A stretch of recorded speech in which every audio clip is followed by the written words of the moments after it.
A US court has issued an order significantly restricting access to the abortion pill mifepristone by mail. The Friday decision by the Fifth Circuit Court of Appeals temporarily reinstated a requirement that abortion pills be obtained in person rather than allow it by mail or at a pharmacy through telemedicine.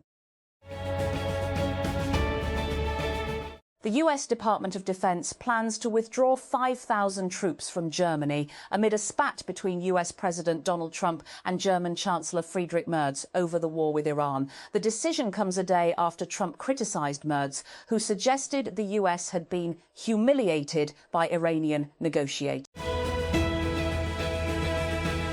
And the United States military has said that it will pull 5,000 troops out of Germany amid ongoing tensions with the key European ally concerning the US war against Iran, according to media reports. Reuters reported that the Pentagon made the decision on Friday, several days after German Chancellor Friedrich Merz said that Iran was humiliating the US during negotiations over the end of the war.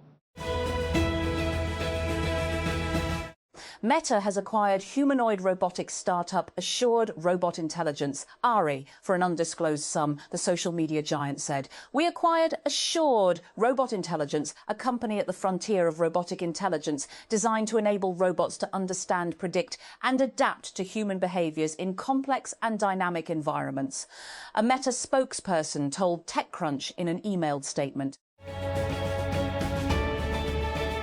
And Muesli, a direct-to-consumer telemedicine platform, has secured over $360 million in non-dilutive capital from General Catalyst's Customer Value Fund, CVF. The company specializes in compounded treatments for skin, hair and menopause care.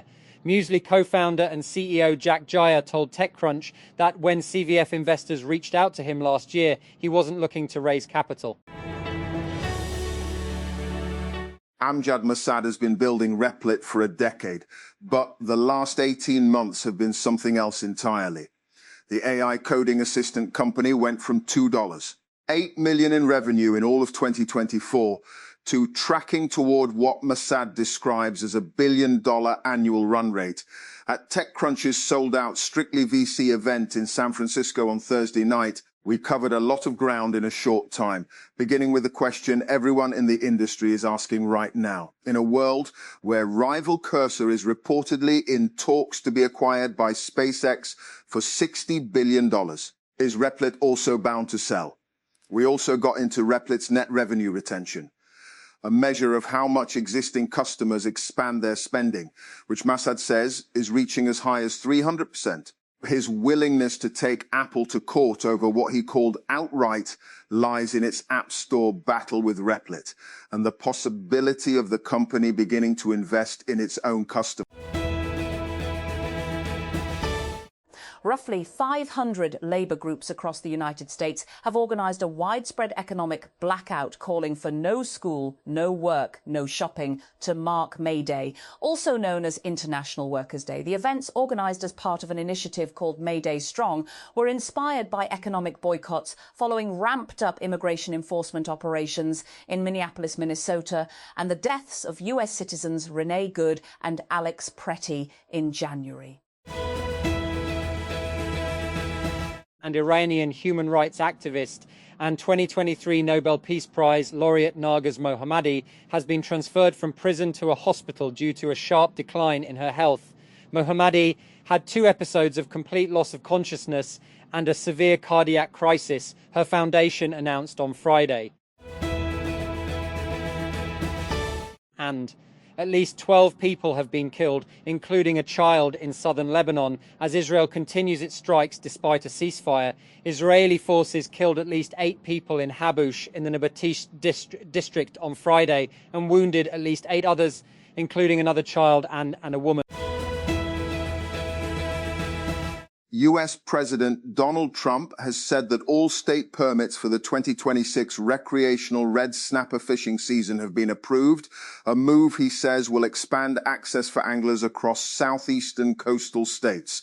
In a post shared on Truth Social on Friday, Trump described the decision as a huge win for fishermen in states including Florida, Georgia, South Carolina, and North Carolina.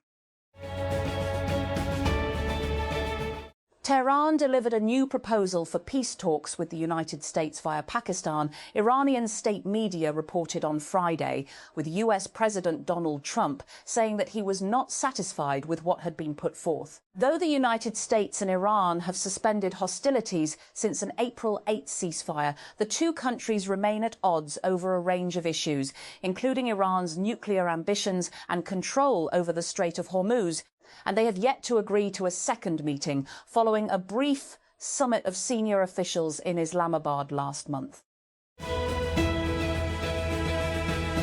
A federal judge has blocked Donald Trump's administration from stripping temporary deportation protections for nearly 3,000 Yemeni nationals living in the US in the latest legal setback for the president's immigration crackdown. US District Judge Dale Ho ruled on Friday in favor of a group of Yemenis who had sued the Department of Homeland Security, DHS, over plans to end their temporary protected status, TPS. And Barcelona could clinch a second straight La Liga title this weekend if it maintains its winning form and Real Madrid endures another stumble. The Catalan club leads Madrid by 11 points with 5 games left. A 33-year-old Cuban man has died in immigration and customs enforcement custody, believed to be by suicide, the agency has said. A monitoring group on Friday. Denny Adan Gonzalez was the 18th person to die in U.S. immigration custody this year amid the administration of U.S. President Donald Trump's mass deportation drive. He is also the 5th death believed to be by suicide, according to the pattern increasing suicides, which warned of a pattern of increasing suicides. And President Donald Trump has told Congress that US hostilities with Iran have terminated owing to an ongoing ceasefire, as he argued that he did not need lawmakers' authorization for the conflict. There has been no exchange of fire between the United States forces and Iran since April 7, 2026, the president wrote to congressional leaders. The hostilities that began on February 28, 2026 have terminated. And Cuban electrical and petroleum workers have marched in Havana to celebrate International Workers' Day, or May Day, as the government pledges to stand firm against growing US pressure, which is further straining the economy. 94-year-old former leader Raul Castro and President Miguel Diaz-Canel took part in the celebrations in the capital on Friday, while the administration of US President Donald Trump announced further sanctions. Al-Qaeda-linked rebel fighters have reportedly set up checkpoints around Mali's capital, Bamako, and seized the town of Tessalit in the north. Reuters reported on Friday that Jamaat Nusrat al-Islam wal Muslimin has called on Malians to rise up to bring down the junta and adopt Islamic law.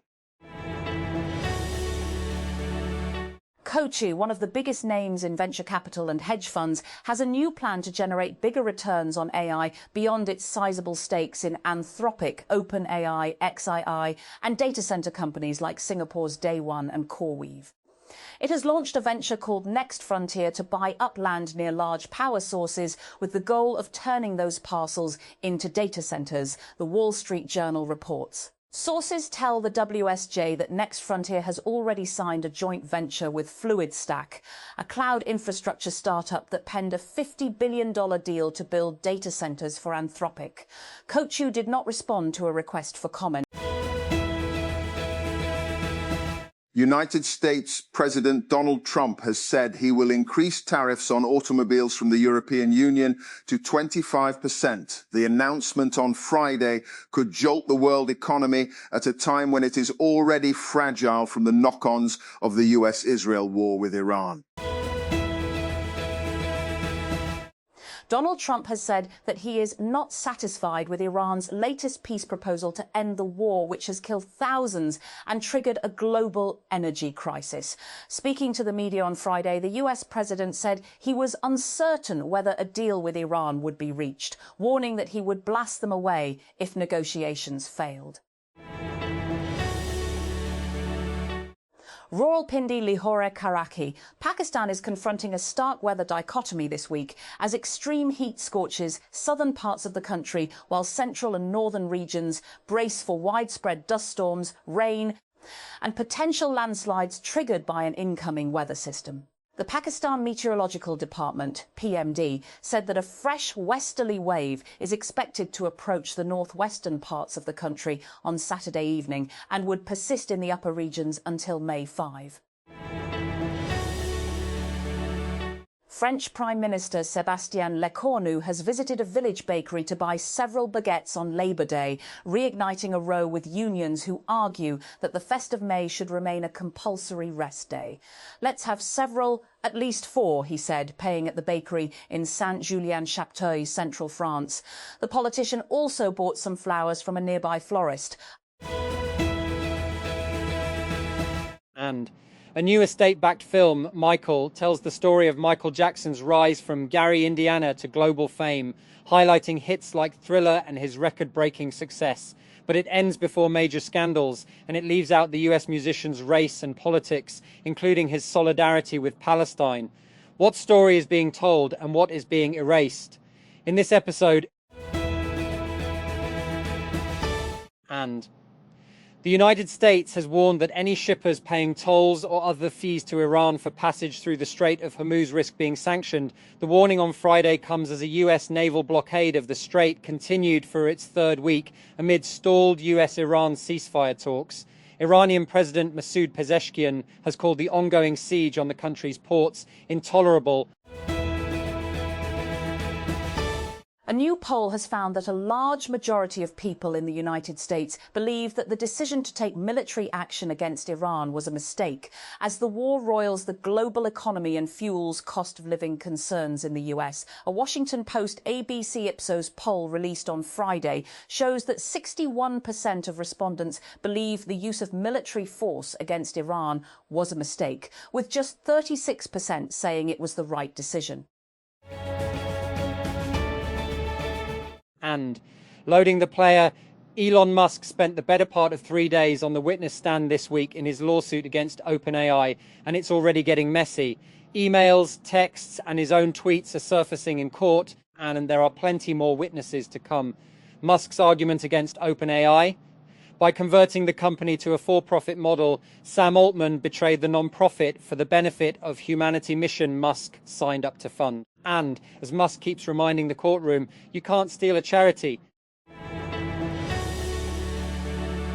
Lawyers acting for convicted Bosnian Serb war criminal Ratko Mladic are awaiting a decision by a UN court on their bid to release him from jail in The Hague on the grounds he is near the end of his life. Mladic, 84, was jailed for life in 2017 for genocide, war crimes and crimes against humanity during the wars in the former Yugoslavia between 1992 and 1995. The sentence for the man known as the Butcher of Bosnia was upheld on appeal in 2021. Shocking footage has emerged showing a French nun being attacked, apparently by a religious Jewish man. In Israeli-occupied East Jerusalem earlier this week, it shows the woman in a grey habit being shoved from behind, causing her to hit her head on a stone block. Her attacker, who is wearing a Jewish kippah and tzitzit ritual tassels, initially walks away but then returns to kick her as she lies on the ground. And Peshawar.